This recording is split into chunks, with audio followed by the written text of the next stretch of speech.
दुर्भाग्य ये हमारे हिंदुस्तान का कि हमको श्री राम मंदिर के लिए हिंदुस्तान में लड़ना पड़ा सुप्रीम कोर्ट से। और मैं धन्यवाद देता हूँ योगी और मोदी, ये साधारण नहीं है, इनके अंदर दिव्य शक्तियाँ बैठी हुई है। अभी तो चाय वाला गद्दी पे बैठा है ना भाई साहब, जिस दिन गाय वाला आ गया ना तस्वीर बदलेगा हिंदुस्तान का। साहब जो राष्ट्र हित की बात करेगा वही देश पर राज करेगा, और ये राष्ट्र के हित करने वाले सिर्फ दो ही लोग हैं, मोदी जी और योगी जी। ये राहुल गांधी अगर 50 साल 55 साल की उम्र में पॉलिटिकली मैच्योर हो रहे हैं तो ये निहायती बेवकूफाना बात है जो ये बात कहते हैं वो। हमारी पीढ़ी बहुत ही ज़्यादा सौभाग्यशाली है जो आज राम मंदिर को बनते हुए देख रही है। मैं 2 साल पहले भी आया था जब यहाँ काम चल रहा था, और आज जो इस अयोध्या नगरी को देख रहा हूँ मेरा मन बहुत प्रफुल्लित हो गया है कि ये सब मोदी जी के राज में ही संभव था। योगी जी और मोदी जी। जो राहुल गांधी है ना वो 70 साल में कि मैं नहीं कर पाया तो इब के कर लेगा वो है भाई। इब तो कुछ करे नहीं सकता जब 70 साल में ही नहीं कर पाया। एक बात मैं बोलूँगा, और वो नफेतुले बात में आपको यही ज़्यादा मैं शब्द नहीं बोलूँगा। आपने कभी सुना पाकिस्तान के अंदर किसी मस्जिद के लिए कोर्ट में लड़ना पड़ा? आपने कभी सुना? दुर्भाग्य ये हमारे हिंदुस्तान का कि हमको श्री राम मंदिर के लिए हिंदुस्तान में लड़ना पड़ा सुप्रीम कोर्ट से। और मैं धन्यवाद देता हूँ योगी और मोदी, ये साधारण नहीं है, इनके अंदर दिव्य शक्तियाँ बैठी हुई है। अभी तो चाय वाला गद्दी पे बैठा है ना भाई साहब, जिस दिन गाय वाला आ गया ना तस्वीर बदलेगा हिंदुस्तान का। अच्छा, ये पहले जब मंदिर की जब बात छिड़ी थी, एक लंबा संघर्ष है मंदिर का भी, मोदी जी ने एक लंबा संघर्ष किया है, तो बार बार एक नारा था कि मंदिर वही बनाएंगे लेकिन तारीख नहीं बताएंगे। अब तारीख भी बता दी है। क्या लग रहा है अब तो विपक्ष की क्या राजनीति अब खत्म होने जा रही है? 22 जनवरी अब पूरे भारतवर्ष के लिए दिवाली भी होने जा रही है। मैं आपको एक ही बात बताऊं, एक ही बात कहता हूं सर, मंदिर वहीं बनाएंगे तारीख नहीं बताएंगे। ये कौन बोलता था? विपक्ष के लोग, ठीक है ना। मंदिर वहीं बनाएंगे, लेकिन याद करिए मैं आपको एक ही बात बोलता हूँ। एक बार वोटिंग हो रही थी, एक आदमी वोट डाल कर आया, लाइन में खड़ा था, किसी ने पूछा आपने किसको वोट डाला? उस व्यक्ति ने कहा मैं राष्ट्र हित में वोट डाल कर आया हूँ। दूसरे पीछे से एक व्यक्ति कह रहा है आप बीजेपी की बात यहाँ नहीं कर सकते। साहब जो राष्ट्र हित की बात करेगा वही देश पर राज करेगा, और ये राष्ट्र के हित करने वाले सिर्फ दो ही लोग हैं, मोदी जी और योगी जी। और मैं आपको हृदय से बोलता हूँ, हम उत्तर प्रदेश के हैं, यहाँ गोरखपुर के निवासी, रहते हम लोग महाराष्ट्र में, और महाराष्ट्र के एक शेर था, महाराष्ट्र का एक शेर था जिसका नाम था श्रद्धेय बाला साहब ठाकरे, और दूसरा जो शेर है वो है श्री आदित्य योगी नाथ जी महाराज। तो क्या महाराष्ट्र में भी आप कह रहे हैं कि योगी जी का जलवा, योगी जी का बुलडोजर वो चरम पर है? महाराष्ट्र का छोड़ दीजिए, महाराष्ट्र का मैं छोड़ दीजिए, पूरे विश्व में, वर्ल्ड में योगी जी, मैं बोलता हूँ ना मोदी जी, मैं अनुरोध करता हूँ मोदी जी का ये 5 साल जल्दी से जाए और जल्दी से जल्दी योगी जी का युग आए। जिस दिन योगी का युग आ गया वर्ल्ड में आप देखेंगे हिंदू सनातनियों का नाम होगा साहब, सनातनियों का नाम होगा, और सनातनियों का जिसने भी सीना गर्व से ऊंचा किया है वह है मोदी और योगी। और जब तक योगी और मोदी रहेंगे तब तक सनातनियों का सीना। एक बड़ा सवाल विपक्ष के हवाले से ये भी आता है, विपक्ष भी तमाम जो 26-27 दल है सभी के हवाले से आता है कि मोदी और योगी के पास में राम मंदिर, कृष्ण मंदिर और काशी विश्वनाथ ज्ञानवापी के अलावा और कोई मुद्दा है ही नहीं। यहाँ तक ही उनकी राजनीति है, विकास का कोई मॉडल नहीं है। सर जी अगर विकास का मॉडल नहीं रहता ना तो आज उत्तर प्रदेश की इकोनॉमी की आप उठाकर देख लीजिए, सेकंड नंबर पर गया, सेकंड उत्तर प्रदेश इकोनॉमी की सेकंड पे कौन लाया? योगी जी लेकर आए। और आज भारत को मैं बताता हूँ, भारत को विश्व में कौन जानता था? कौन जानता था भारत को? कोई नहीं जानता था। आज भारत का स्वयं अध्यक्षता कर रहे हैं मोदी जी। तो साहब देखिए, एक बात याद रखिए, जब देश का चाणक्य नीति ये कहती है, चाणक्य नीति, जब देश का राजा ईमानदार हो ना तो सारे बेईमान इकट्ठा हो जाते हैं। तो ये जितने भी विपक्ष के लोग हैं ना ये सब अपने अपने उल्लू सीधे करने में लगे हैं। मैं ज़्यादा नहीं, एक शेर से अपनी बात ख़त्म करूंगा कि हम टूट जाते हैं घर बनाने में और तुम्हें तरस नहीं आती बस्तियां जलाने में। तुम हर धड़कते दिल को पत्थर कह देते हो साहब, यहाँ उम्र बीत जाती है एक दिल को दिल बनाने में, और वो दिल बनाए योगी जी और वो दिल योगी जी और मोदी जी बना रहे हैं। लेकिन जनाब इस बार तो 26 दलों का जो गठबंधन है वो ये पूरी खड़गे साहब को भी आगे कर दिया है। बीच में तो ये बात भी आई कि अब वो पीएम का चेहरा रहेंगे, यानी कि दलित समाज को वो आगे बढ़ा रहे हैं। और दूसरी तरफ जो हमारे उप राष्ट्रपति हैं, उपराज्यपाल हैं, बड़े बड़े पद पर जो आसीन हैं, उनका बार बार मजाक बनाया जाता है। हाल में आपने देखा कि जगदीप जी का भी मजाक बनाया जा रहा है, वहाँ पर जो है उनकी मिमिक्री की जाती है। राहुल गांधी वहाँ से वीडियो बनाते हैं, क्या कैसे देखते हैं आप? सर, जब आप लोग राहुल गांधी की बात करते हैं ना, तो मुझे कभी कभी हंसी आती है कि राहुल गांधी की कंपेयर आप कर कहाँ रहे हैं?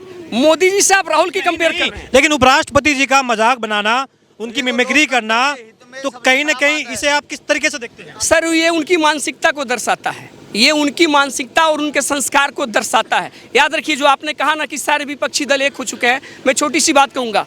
नहाने वाली जो साबुन आती है ना, जब वो नहाते हैं तो थोड़ी सी रह जाती है, तो उसको हम फिर जानते कहाँ यूज करते हैं? टॉयलेट में। तो जितनी टूटी हुई साबुन रहती है सबको इकट्ठा किया जाता है, और जितनी टूटी हुई साबुन रहती है सबको इकट्ठा करके और फिर उसको यूज किया जाता है धोने के लिए। आप समझ सकते हैं।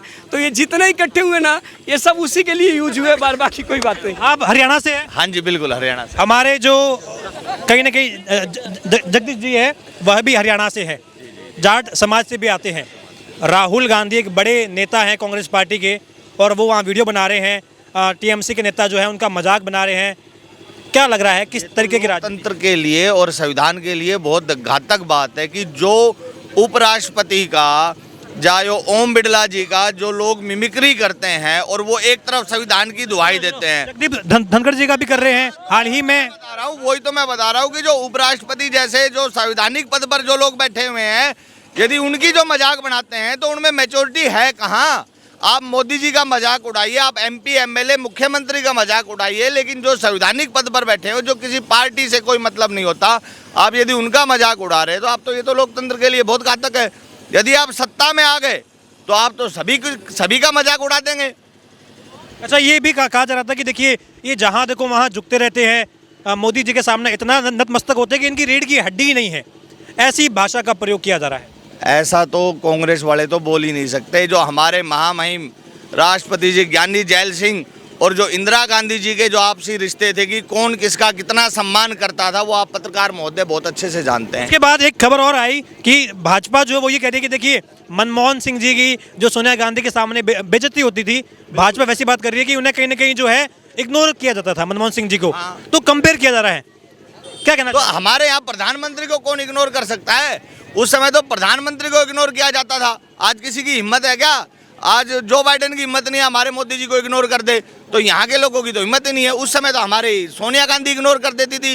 राहुल गांधी ने जो अध्यादेश था, वो जो प्रधानमंत्री ने जो पास किया था, उसको फाड़ के फेंक दिया था। उससे ज़्यादा क्या बेइज्जती होगी प्रधानमंत्री की? आज किसी के अंदर ताकत नहीं है कि हमारे प्रधानमंत्री की कोई बेइज्जती कर सके। चलिए, अब आते हैं भगवान राम मंदिर की ओर ही। एक आखिरी सवाल है आपसे, क्या हमारी भारत की संस्कृति का पुनरुत्थान हो रहा है? क्या हमारी जो हिंदूवादी जो सोच है, जो विश्व को हम जो कहीं ना कहीं एक मानते हैं कि पूरा परिवार है हमारा, वसुदेव कुटुंबकम, क्या उस परिकल्पना का कहीं ना कहीं अब जो है पुनरुत्थान हो रहा है? जो वसुधैव कुटुंबकम की जो परिकल्पना है, उसका उत्थान शुरू हो गया है। और 2024 के बाद जब मोदी जी तीसरी बार प्रधानमंत्री बनेंगे तो निश्चित ही हमारा देश पूरा विश्व गुरु बन जाएगा। जैसे पहले भारत विश्व गुरु था, वैसे ही हमारा देश दोबारा से विश्व गुरु बनेगा। बोलिए श्यावर रामचंद्र की जय। भारत जोड़ो यात्रा पर राहुल गांधी से एक बात पूछना चाहता हूँ। माँ बेटे, माँ विडो, बेटा कमारा, दोनों अलग अलग घर में रह रहे हैं। जब ये अपना परिवार ही नहीं जोड़ पा रहे तो देश को कैसे जोड़ेंगे? और देश तो जुड़ा हुआ है। मोदी जी के आने के बाद तो कश्मीर भी हमारे देश में जुड़ गया, जो पहले उस तरह से अलग था। वैसे अब तो भारत जुड़ा हुआ है। हमारी लोक संस्कृति, हमारा इतना भव्य राम मंदिर बन रहा है, इससे अच्छा क्या हो सकता है? राम राज्य आएगा 22 जनवरी से। आपने कहा कि भारत जोड़ो यात्रा करी, लेकिन अब तो उत्तर प्रदेश जोड़ो यात्रा भी कर रहे हैं। सहारनपुर से कह रहे हैं यूपी को जोड़ेंगे। परिवार जो माँ बेटे नहीं जुड़ के रह सकते, वो उत्तर प्रदेश क्या जोड़ेंगे? माँ बेटे घर में नहीं रह सकते, वो उत्तर प्रदेश को कैसे जोड़ेंगे? आप ये बताइए। माँ बेटे तो एक घर में रह सकते हैं कम से कम।